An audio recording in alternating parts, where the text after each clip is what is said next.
Ladies and gentlemen, this is TVP World. I'm your host, Benjamin Lee. From the front line to the backstage, we bring you the latest from Ukraine this week. President Trump had another call with Vladimir Putin, describing the conversation as unproductive. He expressed doubt that Putin has any intention of ending the conflict and admitted he made no headway during the exchange. Shortly after that call, the Kremlin launched a major assault on Ukraine's capital on Friday night, deploying hundreds of drones and more than 10 missiles. President Zelensky condemned the attack, calling it a calculated and large-scale act of aggression. This latest strike comes as Washington pauses certain weapon shipments to Ukraine. The hold affects air defense missiles, high-precision shells, and other military equipment previously approved during the Biden administration. But before we dive into all that and more, let's begin with a report on the latest developments from Ukraine this past week.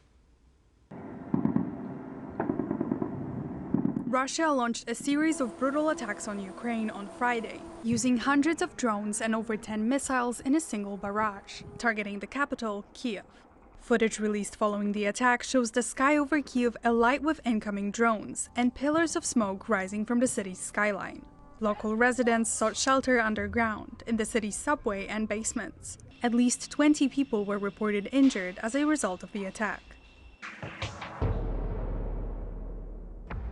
The attacks come right after Russian President Vladimir Putin finished up his phone call with US President Donald Trump, a conversation Trump called fruitless. He added there was no progress made towards achieving peace in Ukraine. Yeah, I'm very disappointed with the conversation I had today with President Putin, because I don't think he's there. I don't think he's there. And I'm very disappointed. Well, it's not, I'm just saying, I don't think he's looking to stop. Ukrainian authorities say most of the Russian drones were intercepted and others suppressed by electronic warfare systems. But the damage sustained by the Ukrainian capital proves better air defense systems are vital for the country. Ukraine recently signed a major deal with the American company Swift for the joint production of drones, primarily interceptors, which can be used to take down Russian drones and missiles. The most important thing is that this year we plan to produce hundreds of thousands of them, and next year there will be an increase in production numbers. The recent attack comes as the US decided to halt deliveries of air defense weapons to Ukraine, with the Pentagon saying the pause is due to a capability review. The shipments were to include essential elements such as the missiles used in Patriot defense systems, the only defense mechanism capable of intercepting ballistic missiles, often used by Russia against Ukraine.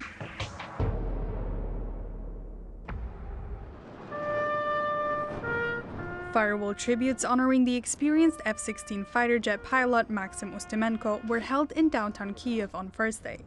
The Ukrainian airman was killed in flight while battling Russian drones and missiles during a massive attack by Russia. The explosion in the Russian-occupied city of Luhansk reportedly killed the former Moscow-appointed mayor of the city, Manolis Pilavov. Ukrainian forces also claim to have destroyed an important factory in Russia's Lipetsk, which reportedly made critical electronic components for weapons. On Friday, Russian forces attacked civilian infrastructure in Kramatorsk. 2 local residents were injured and hospitalized. The strikes are unrelenting. This hospital building in Kherson was targeted by Russian artillery. Local authorities say 5 patients, a doctor and 3 nurses were injured in the attack. In Odessa, 5 people, including 2 children, were injured in a drone attack on Thursday. On the same day, 2 people were killed in a missile attack on the city's port infrastructure. The center of Ukraine's second-largest city, Kharkiv, was struck on Wednesday by Russian drones. Throughout the week, the eastern Donetsk region was targeted by numerous artillery, missile, and drone attacks. This video shows the attack on the recruitment center in Poltava on Thursday. Drones can be seen pounding the building one after another. 2 lost their lives here, while dozens were wounded. Ukraine's coordination headquarters for the treatment of prisoners of war says that another prisoner exchange between Russia and Ukraine took place on Friday. The prisoners of war brought home as part of the Istanbul Agreement included wounded soldiers, servicemen under 25, and defenders of Mariupol. Most had been held in captivity since 2022. The exact number of prisoners released has not yet been announced, but the swap marks another step in Ukraine's ongoing effort to bring its captured soldiers home. The previous prisoner exchange took place on June 26th. And now joining us to break down the latest development is Mark Toth, U.S. National Security and Foreign Policy Analyst. Welcome, sir, and good to have you. Thank you, Benjamin. Good to see you.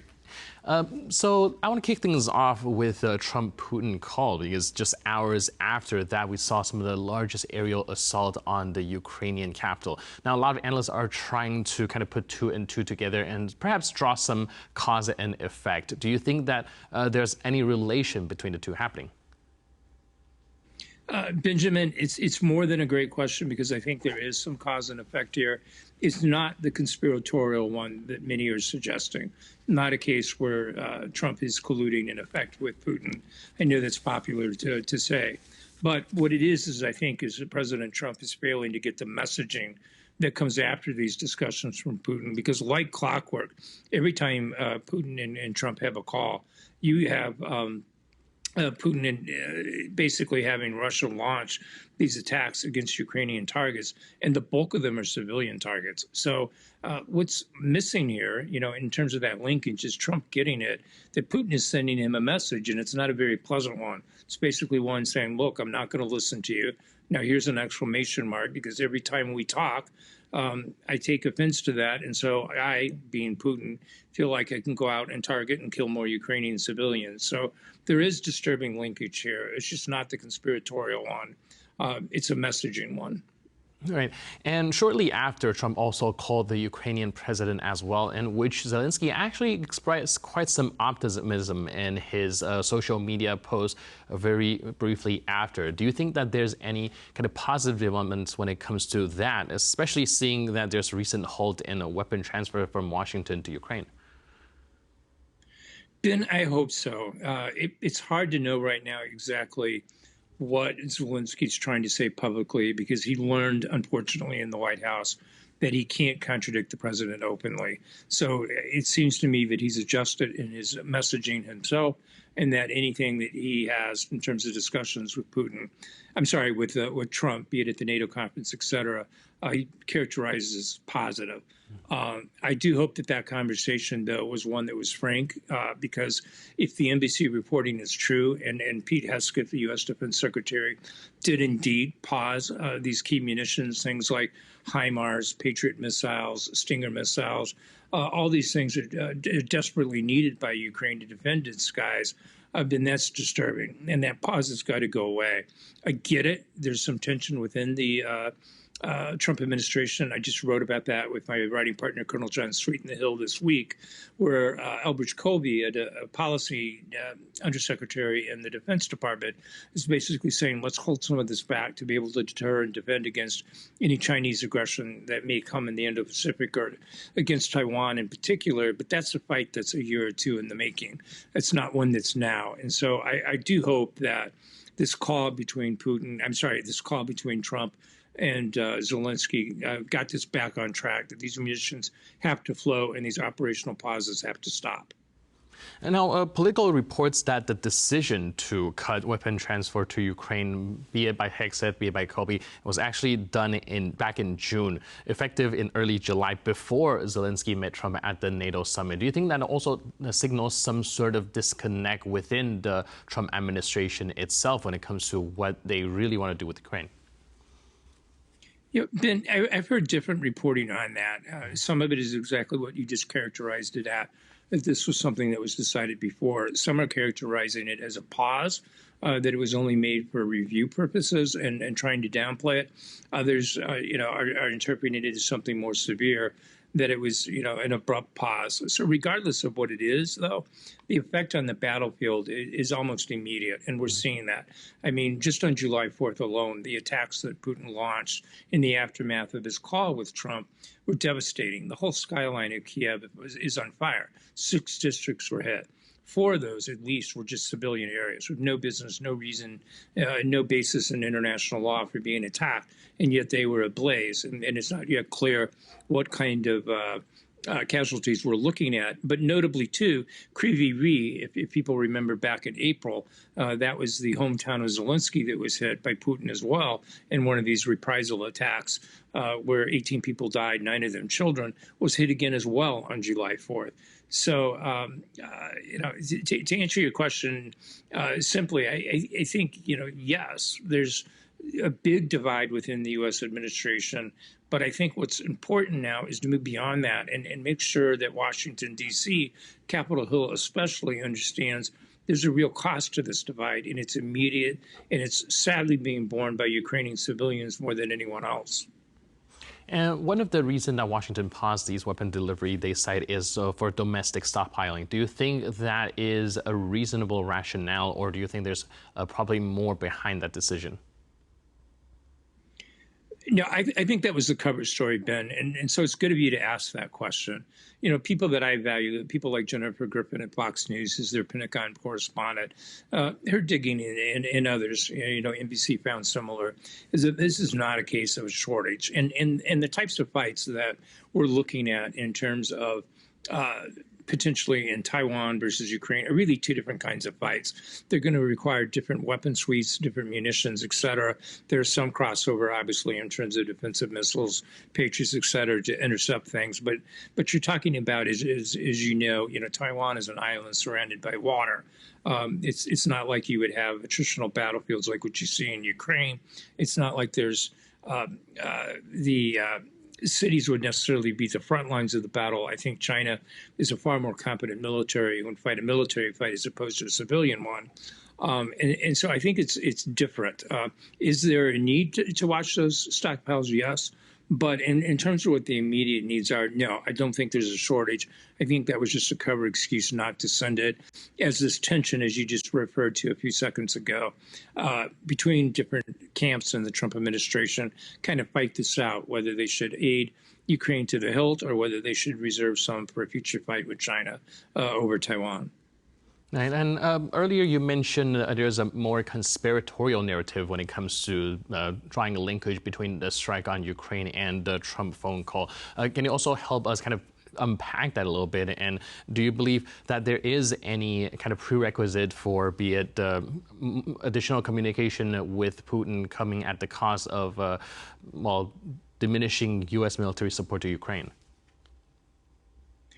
Yeah, I want to be very clear. I don't believe in the conspiratorial approach here. It's one where basically people are saying Trump's in Putin's pocket. This goes back to the kind of Steele dossier thinking, and it's just not the case. Look, as a journalist, I'd write that story, right, because it would be a big story. And if I had any evidence whatsoever, I would be right on it. It would be my obligation to. I'd also point out that, 4 years of the Biden administration in control of all of the levers of power in Washington, D.C., all the investigative ability that they have, they never were able to make that connection. So I just don't buy it. I do think, though, that Trump is transactional in his thinking. He's economic in his thinking. And there are many in his administration that believe that Russia can be peeled off from its alliance with China. I don't see that. I think the alliance now between Russia and China is a long-term one. Putin's not dumb. He realizes that there could be another democratic government at some point in the near future in Washington, D.C. And then how does he explain himself if he does allow himself to get peeled off by Trump temporarily to Xi Jinping? And that relationship, I just don't see him making that kind of short-sighted bet with such a long-term negative repercussion for Russia. So, from that standpoint, I don't buy into it. I don't believe that they can be peeled off, but others in the Trump administration do. And that's something that is basically articulated by, people call him Bridge, but Bridge Colby here in the U.S. is that somehow is achievable. I don't. And so, in terms of that conspiracy theory, I think it's born out of that tension, but there's no reality to it. There's no collusion. It's simply Trump for two reasons. One, because he's got this divide inside his administration, comes off that way. And secondly, because he just wants to get past the Ukraine war. He doesn't view it, unfortunately, in my view, as a strategic interest of the United States, but I do believe it is. Right. Speaking of China, we do hear some kind of conflicting reports when it comes to Chinese stand towards the conflict. Now, there's recent information that the Chinese Foreign Minister Wang Yi told Kaya Kallas that Beijing cannot allow Russia to lose the Ukraine war. However, we also saw the German foreign minister saying that it's perhaps up to China to kind of put an end or at least play some role in mediating. What's the kind of EU's position on China potentially being involved in resolving this conflict? China could have a huge role in terms of resolving this. I mean, clearly, in terms of buying Russian oil, there's leverage there. In terms of, they've gone beyond dual use. I mean, we've seen the evidence just coming out in the last couple of days where there's actually Chinese parts where they're showing the companies made. Now, again, they could have been purchased, secretively, or they could have been purchased off an open market. Who knows? But the fact that there's Chinese companies showing up on drones that are being shot down, Russian drones being shot down in Ukraine is proof enough for me that the Chinese have gone further. If they were to stop that, they could have huge leverage. Now, whether they do or not is a different question. And I know the Kiev Independent is reporting, look, it's not in China to see this end anytime soon. And I somewhat lean to that at this point. I think China is in terms of Russia's win. And I think the most valuable commodity in any kind of conflict, and I do believe that we're in this kind of global ideological conflict between the West and China and Russia, is time. And I think at this point, I believe time is of this for them to be able to further expand both in terms of its navy, so its army, to be able to forcefully take to need to. This actually draws to the question of in preparation for the upcoming EU-China summit, there does seem to be an emphasis on China playing that role from some of the European leaders. Do you think that's coming from a place of optimism, or do you think that perhaps they're trying to negotiate something with other leverage in mind? Ben, that's a really insightful question to ask, because I think there is optimism at this, but I do think there's leverage to potentially be gained. The initial strategy of China before those to expand its Belt and Road Initiative through Ukraine, connecting through Poland as well as directly into the EU markets through other outlets. There are two key arterial railways through Ukraine, and that was their hope. That was their desire to increase that train. And China for a long time has shown that it views, or prefers, I should say, to expand its power in terms of economic opposed to military power. Come later, the ability to project. So they've given up something there. And they think that the EU countries can remind them, look, we're a huge market. We're actually the largest market, slightly market, in terms of world economies. And there's value here, right? If you get on the right side of this equation, if you curtail Putin, if you get the Russian bear back in its cage, there's good things that can happen economically.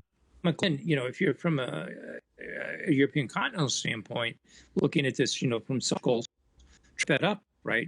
You're going tariff negotiations that are threatening not to be advantageous to Europe or the European Union. So I think there's enough there for the EU to try to make that case to China that there's a share. I'm just not sure to be successful, because I think at this point, Taiwan looms larger for them, and they're willing the ally that they think probably will come one way or the other anyway. But that's a great question. Not many people ask it.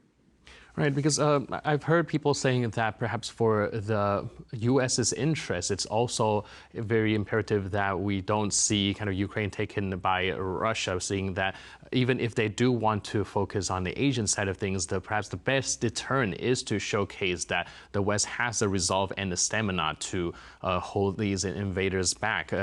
So do you think that there is sort of a disconnect when it comes to how EU approach China as opposed to how the United States look at things? Exactly, Ben. And it's written extensively about this, trying to make this very point, that the best way to deter China from acting in Taiwan and to prevent a war, which is what we all want to do, so that it doesn't turn kinetic between the U.S. and China in the Indo-Pacific, is to get this win in Ukraine, because it would weaken Russia, a key partner for China, and it makes no strategic sense whatsoever to give Putin a win here, because not only will it have a negative effect when it comes to Russia's ability to aid China in terms of any expansion plans it has in the Indo-Pacific, it also will strengthen the Russian forces, militarily speaking, in terms of what they want to accomplish in terms of further threatening Eastern Europe.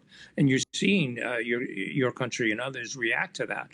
Just this recent withdrawal by Ukraine, the Baltic states, and Finland and other frontline NATO countries that are forward-facing to Putin, withdrawing from the landmines thing, is they get this. They get that Russia's next move, if they win in Ukraine, is basically Eastern Europe. So, simple answer, yes. I think there's a benefit there that the U.S. needs to be seeing that it's essential to win in Ukraine. And it's even more essential for Europe to make sure that Ukraine wins. All right, now I want to draw attention to another topic that just crept up very recently about Ukraine withdrawing from the Ottawa Convention. Have they not been using landmines to stop the Russians? Why now? Why the specific timing? They have, and it could be symbolic. It could be messaging. I know the UN earlier in June, I believe, don't hold me to that exactly, had made the report that Ukraine is now the most mined country in the world. And so clearly has been using it. Look, Ukraine has been forced in some ways, because it's an attritional war, to fight as asymmetrically as they can, right? They can't maneuver at this point. Their ability to conduct combined arms warfare with air power, et cetera, to maneuver tanks into position has been limited. So in order to get the most defense per square mile, or in this case, square kilometer, they've needed to deploy, if you will, anti-personnel mines, which they've done. I think, though, that this is more of an awakening call for the other states that withdrew, because that's what I'm noticing. I mean, if you were to draw a map of Europe as it touches Russia, you're seeing all the countries that face Russia, that border Russia: Finland, Estonia, Latvia, Lithuania, Poland, et cetera. They're the countries that are withdrawing from this. And I think there's a recognition that, look, Putin isn't going to play by any rules. Plus, it's important to remember that this agreement, the Ottawa Convention that came about in 1997, the U.S. and Russia and China are not signatories. So it's not like Putin has to play by those rules. But just as evidenced on July 4th, all these devastating attacks on Kiev and civilian areas, that could be the Eastern Europe next.